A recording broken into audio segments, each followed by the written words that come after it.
बिस्मिल्लाहिर्रहमानिर्रहीम। अस्सलाम वालेकुम। मैं हूं आपका host Shahzad Ahmad. 144 news HD के लाइव प्रोग्राम आज मलिक महमूद के साथ में हाज़िर खिदमत हूं। जैसा कि आप जानते हैं हमारे इस प्रोग्राम में मौजूद होते हैं मलिक महमूद अहमद खोखर साहब, सीनियर सहाफ़ी व तज़कियाकार हैं। सर, प्रोग्राम में खुशामदीद कहता हूँ। कराची वाक़या सर आईजी सिंध के हवाले से रिपोर्ट आ गई है, कैसे देखें? बिस्मिल्लाहिर्रहमानिर्रहीम। शुक्रिया शहजाद। अभी एक रिपोर्ट आई है, अभी दो रिपोर्ट्स आनी बाकी हैं। ये ज़हन में रखें, ये बड़ी इंपॉर्टेंट बात है। एक जो सिंध गवर्नमेंट ने कमेटी बनाई है, मिनिस्ट्रियल कमेटी है, वजारती कमेटी, उसकी रिपोर्ट अभी 7-8 दिन बाद आने वाली है। ऑलमोस्ट वो रिपोर्ट बन चुकी है। और तीसरी रिपोर्ट जो है वो सेनेट की कमेटी जो बनी है उसकी रिपोर्ट आनी है। और सबसे जो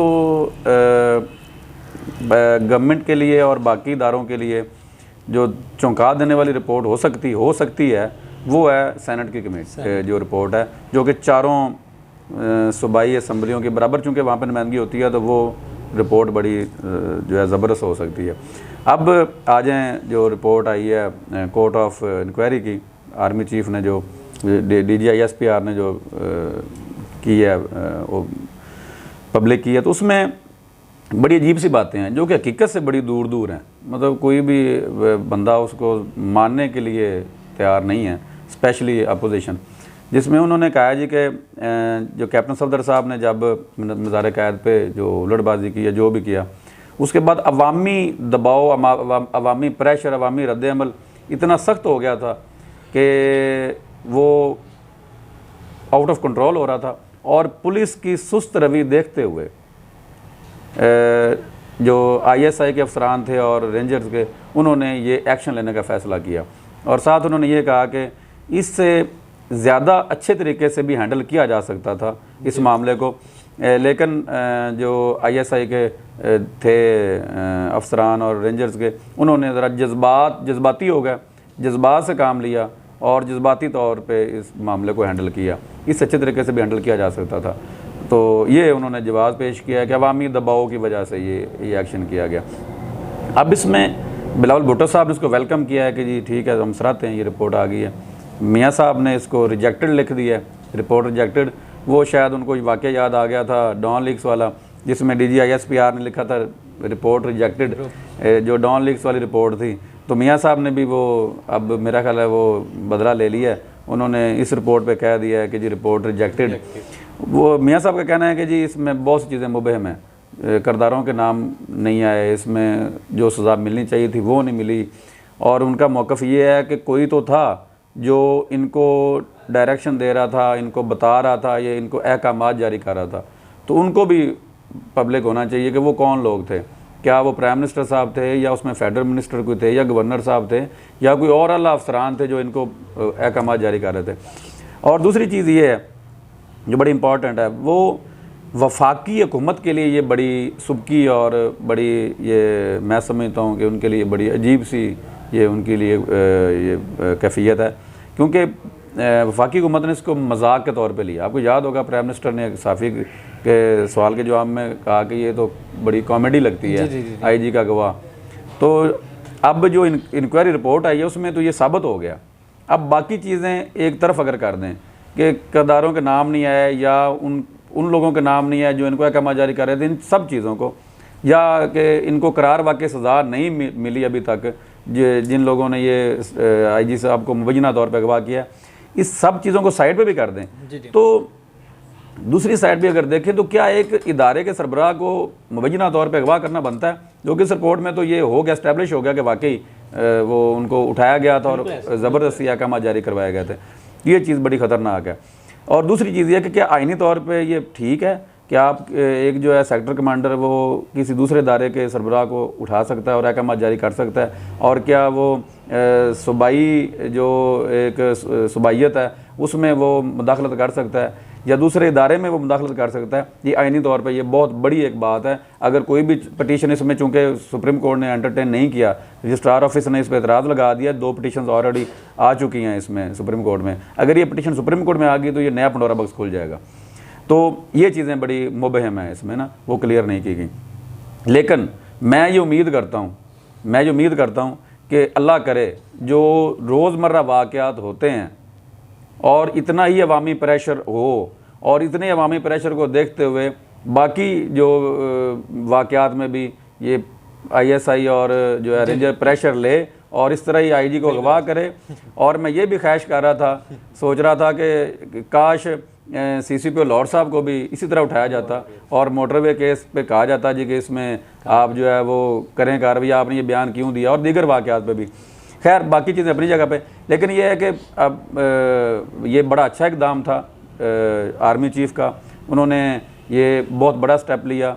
उनकी जो है इंक्वायरी वो GHQ उन्होंने कहा जी कि वहाँ पे फर्दर जो है इंक्वायरी चलेगी और फ़िलहाल उनको मुअत्तल कर दिया। इतना ये मेरे हिसाब से ये ज़बरदस्त है। ये फ़र्स्ट टाइम हुआ है कि ये उन्होंने इंक्वायरी की भी है और इस पर जो है उनको कैफरे किरदार तक भी पहुँचेंगे। जो अगर सज़ा अगर ये कम भी है तो फर्दर इंक्वायरी में जो भी उनका होगा वो होगा। अब अगली बात ये है कि सिंध की जो कमेटी है, वजारती कमेटी है, उसकी रिपोर्ट भी 8-9 दिन बाद आने वाली है। वो क्या इस रिपोर्ट देते हैं, फिर सेनेट की कमेटी की भी रिपोर्ट आनी है। क्या ये तीनों रिपोर्ट्स एक ही तरह की होंगी या कि इनकी डिफरेंट इसमें फाइंडिंग्स होंगी, ये अब देखने की बात है। और इसमें अब मैं फिर वही बात करूँ कि आईनी चीज़ें बहुत सी इसमें वो पैदा हो गई हैं कि क्या एक MPA या एक मिनिस्टर जो है वो सेक्टर कमांडर को बुला के इन्वेस्टिगेट कर सकता है, या एक जो क्या कोर कमांडर कराची थे जिन्होंने इन्वेस्टिगेशन किया, क्या कोर कमांडर कराची दूसरे इदारे के सरबराह को या मिनिस्टर्स को बुला के इन्वेस्टिगेट कर सकता है? तो ये चीज़ें बड़ी आइनी हैं। मैं समझता हूँ कि इन पे बड़ी डिबेट होने की ज़रूरत है और होगी और ये सारी चीज़ें ऐसे ख़त्म नहीं होंगी। इन पे काफ़ी आगे जाके बहुत कुछ होगा अगर चीज़ों को यहीं पे लपेटा ना गया। शिबली फराज साहब का भी इस पे बयान आया है, उनके बयान पे क्या? शिबली फराज साहब, मैं हैरान हूँ कि वफाकी कबीना जो भी बयान देती है वो पता नहीं ये कोई इनकी तैयारी नहीं होती या इनका कोई मतलब एक माइंड सेट है कि हमने बोलना ही ये है। आप मुझे बताएं कि क्या IG जो सिंध है, IG वो वफाक का नुमाइंदा है। भाई आप अगर उसको सपोर्ट नहीं करेंगे तो वो तो डिमोरलाइज हो जाएगा। और आप बड़ी अजीब किस्म की डिमांड कर रहे हैं कि सिंध गवर्नमेंट अब पुलिस के खिलाफ एक्शन ले। भाई क्यों ले? इसलिए ले कि बगावत का मुकदमा बनाए कि वो उन छुट्टियों पे क्यों गए। भाई आप किसी को थप्पड़ मारते हैं या एक बंदा जो उठ के किसी दूसरे को थप्पड़ मारे, आप उसको सज़ा देने के बजाय वो थप्पड़ खाने वाले को कहें भाई अब आपके खिलाफ भी कार्रवाई होगी क्योंकि आपने थप्पड़ खा के बताया क्यों कि मुझे थप्पड़ पड़ा, या आप रोए क्यों, या आपने शिकायत क्यों की कि मुझे थप्पड़ पड़ा। अब एक सरबराह है एक इदारे का, आप उसको मुबैना तौर पे अगवा कर लेते हैं।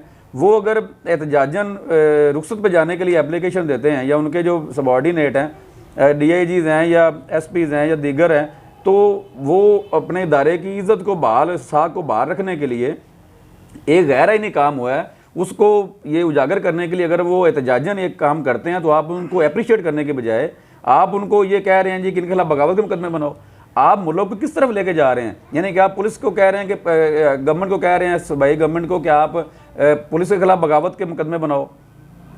आपका वो नुमाइंदा है, वो IG वफाक का नुमाइंदा है, एडिशनल IG वफाक का नुमाइंदा है, चीफ सेक्रेटरी वफाक का नुमाइंदा है, तो आप उनको किस कामों पे लगा रहे हो? अब ये कि मतलब ये इन्होंने रटे रटाए लफ्ज़ हैं गद्दारी के, बगावत के, बस हर काम में पता नहीं इनको किसी ने बता दिया है ये आपने 2 लफ्ज़ इस्तेमाल करने हैं, बगावत और गद्दारी। कोई बंदा बात कर दे बगावत और गद्दारी, यहाँ पे भोंडे किस्म के फैसले होते हैं, इनको पता ही नहीं होता। पंजाब में लाहौर में एक FIR लॉन्च हो जाती है, सिटिंग प्राइम मिनिस्टर, वो भी आज़ाद कश्मीर के ऊपर बगावत और गद्दारी की, गवर्नमेंट को पता ही नहीं होता। वहाँ पे IG अगवा हो जाता है, गवर्नमेंट को पता नहीं होता। प्राइम मिनिस्टर कह रहे होते हैं ये जो कॉमेडी है, फेडरल मिनिस्टर कह रहे होते हैं जी पुलिस के ऊपर बगावत के मुकदमे बनाओ। अजीब सी बात है, मतलब कोई संजीदगी है ही नहीं, किसी स्टेज पे कोई संजीदगी नहीं है। तो मैं समझता हूँ कि इन्हें संजीदा होना पड़ेगा और इन चीज़ों को संजीदगी से लेना पड़ेगा। इनफैक्ट फेडरल गवर्नमेंट को चाहिए था कि इस पर एक्शन लेती, प्राइम मिनिस्टर को एक्शन लेना चाहिए था, प्राइम मिनिस्टर को कमेटी बनानी चाहिए थी, क्योंकि ये सारे वफाक के मतहत इदारे हैं। आपकी रेंजर भी इंटीरियर मिनिस्ट्री के अंडर है, आपके IG भी आप वफाक का नुमाइंदा है। तो वफाकी हुकूमत को चाहिए था, ये सच था झूठ था, ये आप इंक्वायरी करवा लेते, उसमें साबित हो जाता। अगर IG ने झूठ बोला होता तो IG को आप फारग कर देते, अगर किसी और इदारे के किसी शख्स ने झूठ बोला होता तो उसको आप लिख के दे देते according law, according constitution of Pakistan, उनके मुतलका सरबराहान को इनके खिलाफ कार्रवाई करें। तो ये आपने उसको मजाक में उड़ा दिया और अब आप कह रहे हैं जी पुलिस के खिलाफ मुकदमे बनाओ बगावत के, तो ये गलत बात है। आप इस तरह मुल्क नहीं चलते जिस तरह आप चला रहे हैं। और इस तरह टेंशन जो है वो तवज्जो भी डाइवर्ट नहीं होती। मैं हमेशा की तरह आप भी कहूँगा कि आप सारी तवज्जो महंगाई बेरोज़गारी पे दें, ये बगावत गद्दारी इसको छोड़ दें। बहुत शुक्रिया सर, प्रोग्राम का इख्तिताम हुआ चाहता, इजाज़त चाहता हूँ, अल्लाह हाफिज़।